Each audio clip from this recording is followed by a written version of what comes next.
નમસ્કાર મિત્રો, તો જ્ઞાન સાધના સ્કોલરશિપ 2025 માટે તમારે બેંક એકાઉન્ટની સાથે સાથે વિદ્યાર્થી પ્રવેશ પ્રમાણપત્ર પણ ઉમેરવાનું રહેશે.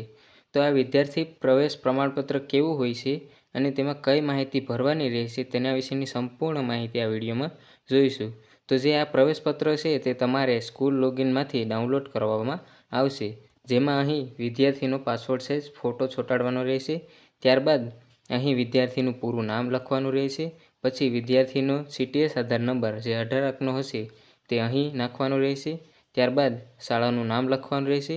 પછી વિદ્યાર્થી ધોરણ 9માં જે તારીખથી પ્રવેશ લીધેલ હોય તે તારીખ, પછી વિદ્યાર્થીનો GR નંબર, પછી તેની શાળાનું પૂરું નામ, શાળાનો UDIS કોડ, તેમજ જે શાળાના SSC ઇન્ડેક્સ નંબર હોય છે તે અને શાળાના SSC ઇન્ડેક્સ નંબર, આ બંને ઇન્ડેક્સ નંબર.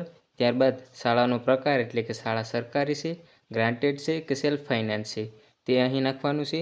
ત્યારબાદ શાળાનું સરનામું, ગામ, તાલુકો, જિલ્લો, ત્યારબાદ શાળાનો સંપર્ક નંબર અને જે શાળાના જનરલ રજિસ્ટર નંબર આવે છે તે અહીં નાખી ત્યારબાદ તમારે જે તારીખે આ ભરો છો તે તારીખ અને સ્થળ અહીં નાખવાનું છે અને અહીં આચાર્યનો સહી સિક્કો આવશે.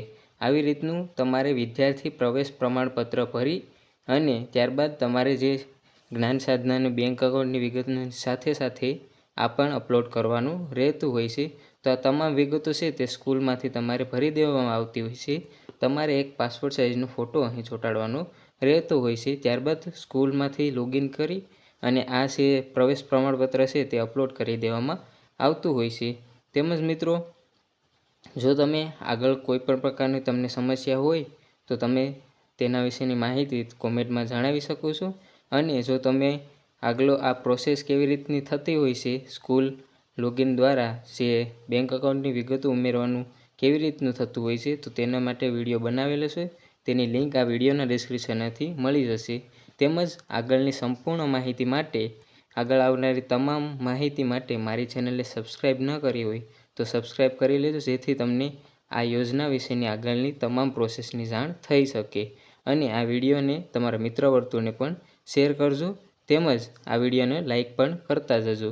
ત્યાં સુધી મળીએ નવા વિડીયો સાથે. જય હિન્દ, જય ભારત.